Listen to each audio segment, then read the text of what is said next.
achaka gi mama Homabay pachien mane kiwinjo ka japiny loso ka koloso kawuono. Erokamano ne jotendwa gimoningo wakete sinani sana wawinj pach japiny. Iwacho ni listening to the ground kata Waiguru nwaneno diere moko kodonjo Azimio bang'e to chako dhi wacho ni kochope ground to yudo gima ground wacho to opogore. Koro chune ni otimre nade owuogi.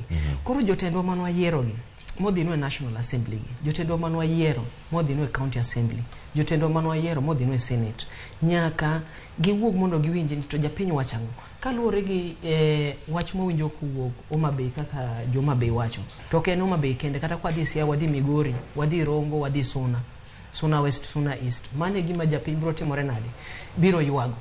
Jotendwa oningo ne wamiyo gi mandate, nwamiyo gi teko ni mondo gidhi e od bura gidhi giyalnwa. To ka gineno ka gimoro dhi marach, to gine moningo bed ni gibede forefront. Ineno kata ka nikalo finance bill, oningo bed ni kaka jotendwa MPs manoyier na Azimio modonjo kacha. Kata ka obedo ni ne tek manade, to oningo giwuog oko mondo giwuo gi jopiny, mondo jopiny one adier ni jogi wayiero gi gin mbele kacha, to gikedonwa e yo mowinjore kaka dwarore. Sani kwang'iyo kata wach